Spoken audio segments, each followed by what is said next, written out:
Chapter 1 Son of an Enemy of the State.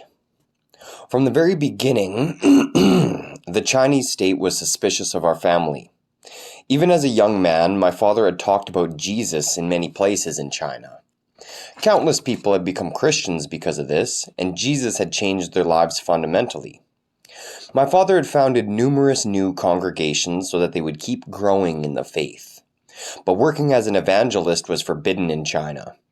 As I shall explain, preaching was allowed only in the official church, the Three Self-Patriotic Church, which was controlled by the communist state. Setting up new congregations was illegal. For this reason, my father was viewed as an enemy of the state, and thus his life was often at great risk. Yet, in many areas, the people of China had had enough of communism. They felt empty and were looking for meaning in their lives. That's why they were so open to faith in Jesus. Whenever my father preached the gospel, things happened. Life with an enemy of the state was dangerous for the whole family. Even before my parents got married, my mom had begun to sense this. She was 17 and stood with my father in the town hall, waiting to have the marriage registered. He was 21. Their application to marry had been approved, but even so, my father was arrested on the spot and driven into town. Something apparently needed to be cleared up. He was already well known as an evangelist in the local area, and that alone was enough to brand him a criminal in the eyes of the state police. They didn't want to ban prayer meetings in the villages, but traveling preachers who spread these mind-numbing superstitions were too dangerous to the state. After several months of questioning, beatings, and insults, they let him go again. So my parents' marriage didn't actually take place until almost a year later. But my father didn't stop traveling around secretly and preaching about Jesus. The head of the Public Security Bureau spied on him constantly after his release and arrested him wherever he could find him.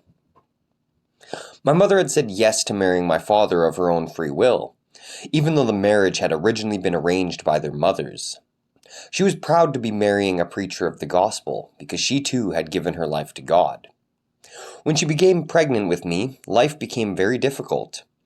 Her hard work in the fields, poor nutrition during the pregnancy, my father being in prison again, and on top of that the mockery and contempt of the people in our village all made it very hard for her to cope. For a long time she managed to keep her pregnancy a secret. She suspected that if she didn't, people would treat her as they treated other wives of enemies of the state, and forced to have an abortion. But from 7 months, it couldn't be concealed any longer. She couldn't hide herself away either, as other pregnant women did, because she had to go to the fields and take part in village life. So one evening, 2 policemen came around and ordered her to abort the child of an illegal preacher. She was to report to the hospital in the chief town of the district within 3 days, or else she would be forcibly collected and taken there. Mum knew what that would mean. Having heard the secret reports that were in circulation, a lorry would draw up and the woman would be thrown onto the load area.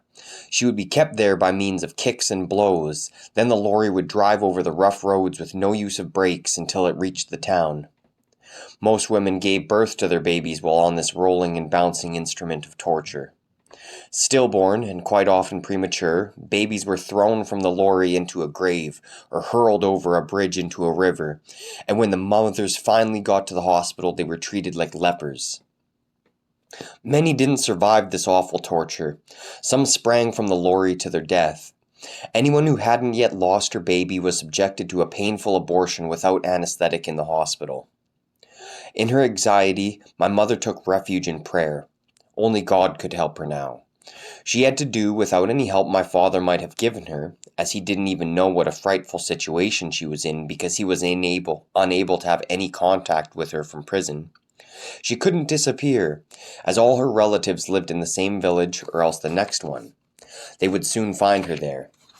Neither could she go to ground further away, as she didn't know where to go, and besides, a pregnant woman alone and far from home was always suspicious.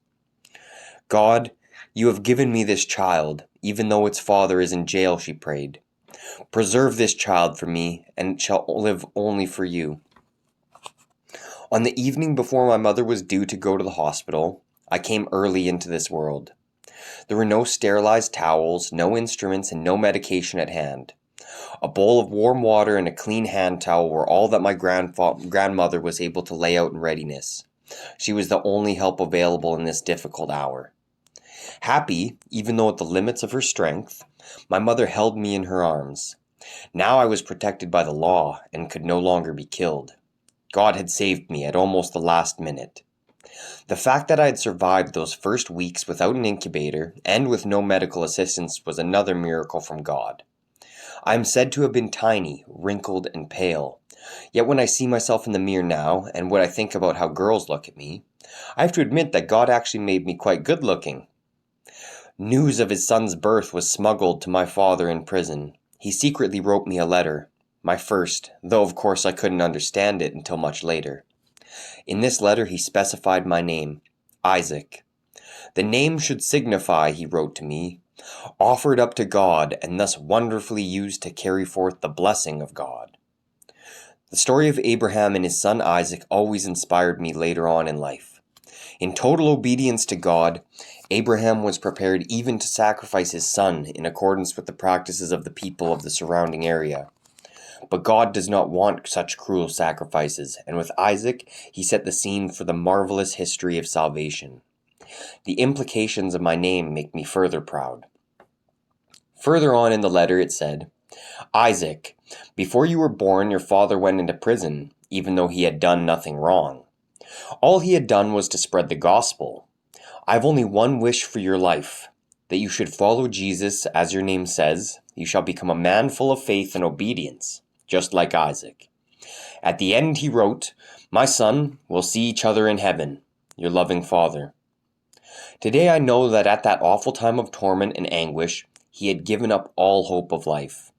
He did not think that he would ever go free.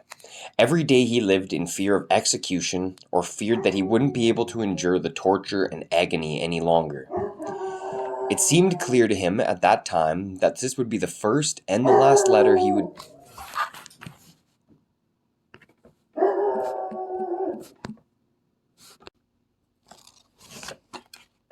Check. Checking again. Okay, sorry about that little break. Just my dog was about to wake everyone up in the house. Okay.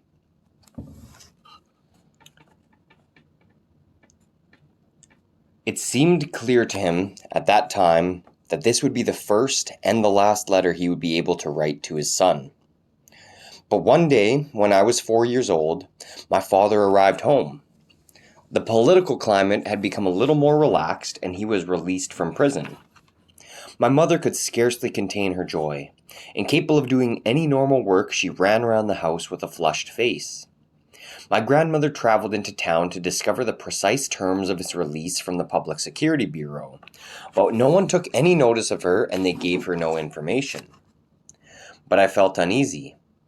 What it would be like having a man in our house? Was he perhaps